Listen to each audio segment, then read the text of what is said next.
It is not from the benevolence of the butcher, the brewer, or the baker that we expect our dinner, but from their regard to their own interest.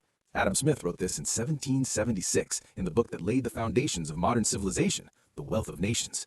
But the truth is, ever since school, we've been taught that selfishness is a sin and that altruism is the only path to social sainthood.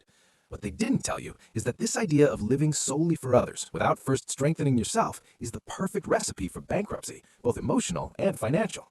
We live surrounded by noble ideals of helping everyone, but logic is relentless. You cannot give what you do not have. If you are drowning, you can't save anyone. You just become another victim. In this video, I'm going to give you 5 logical and coldly rational reasons why you should indeed be more selfish in your life. And make no mistake, being rationally selfish is the most efficient way to be useful to the world. Let's break this taboo right now, because your survival and your prosperity depend on you understanding that your self-interest is the only gear that truly drives the economy and your happiness. There's a powerful story in The Richest Man in Babylon that illustrates the danger of good intentions without reason. A horse, exhausted from carrying heavy loads, went to complain to a donkey. Your life is easy, you barely do anything. The donkey, wanting to be a good friend, gave him some advice. Tomorrow, lie down on the ground, pretend you're sick, and the farmer will let you rest. The horse followed the plan, but what happened? The farmer, needing the work done, put the entire load on the donkey's back. By the end of the day, the horse was rested, and the donkey, the good friend, was crushed. Often in our lives, we are the donkey. With the best of intentions, we try to carry the heavy load for others. We take advice from people who haven't built anything, and we end up hurting ourselves to make life easier for those who don't want to put in the effort. Rational selfishness teaches you that your priority is your own burden. If you take on someone else's load, you're not helping them grow. You're merely letting their muscles atrophy while breaking your own back. Helping is commendable, but if the process of helping another person is destroying you, that is not kindness. It's social suicide. Understand this. The first person you need to save every single day is the one you see in the mirror.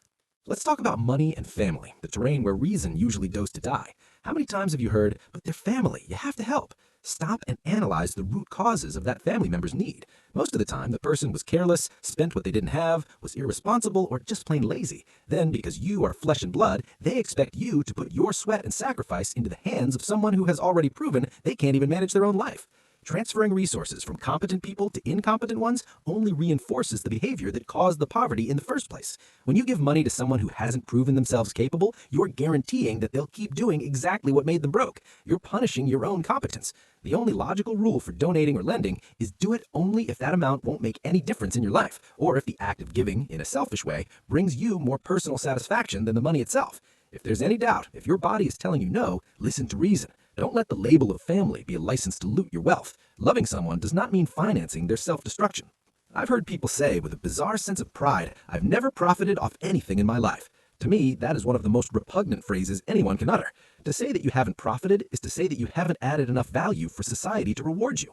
Profit is the certificate that you solved someone's pain, that you delivered a product or service of excellence, and that there was an honest exchange between free individuals. Profiting is not exploiting. Profiting is the prize for the courage to take risks and the intelligence to serve the market. There's this myth that an entrepreneur only profits if the employee loses. That is the mindset of someone who lives in the world of ideas and has never stepped onto the battlefield. In a free market environment, the entrepreneur who treats their employees poorly or underpays them loses their best talent to the competitor. The selfish entrepreneur wants to make a lot of profit, and to do that, he needs qualified, motivated, and well-paid employees, because only then can he deliver a superior product to the customer.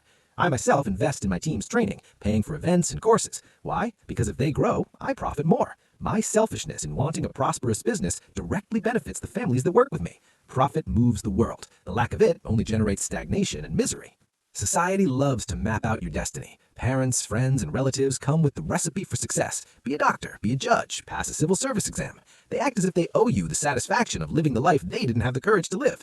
But the naked truth is, there are millions of ways to get rich and be happy. You can make a fortune writing music, painting, starting a digital business, or doing something no one has even named yet. The problem is, you're more worried about making your parents proud than building your own empire. Do you want to be rich, or do you want to be applauded by the average? Frequently, those two things don't go together. Your friends invite you to parties and drinking sessions when you know you should be studying or building your business. Saying no to them is an act of necessary selfishness. It's your life. Time is your scarcest asset, and you don't owe anyone an explanation who doesn't have the results you aim for. Only take advice from people who have authority. If someone is broke, why would you listen to their opinions about your career? Be selfish with your time and your focus. At the end of the day, you're the one who will bear the consequences of your choices, not them. To wrap up, let's talk about the greatest lesson in selfishness there is, helping yourself first so you can impact the world later. Imagine you start a business and you hire Johnny. Before that, Johnny was unemployed. Now, with the salary you pay him, he can hire a maid, which in turn can now keep her son in school instead of sending him to work on the streets. You, in the pursuit of your profit and your success, moved an entire social chain. That wasn't charity, that was business, and the impact was real and sustainable. Mathematically speaking, it makes much more sense for you to donate almost nothing during your life and focus on accumulating wealth. Why? Because of compound interest. Warren Buffett is the greatest example. He decided to donate 99% of his fortune only when he dies. He knows that while he's alive and investing, he multiplies that money far more efficiently than any NGO ever could. At the end of his life, the pie for donation will be infinitely larger. If you truly want to help people, become a giant first. A giant can carry thousands. A dwarf, no matter how good their intentions, can barely carry themselves. Be selfish now so you can be an epic philanthropist tomorrow.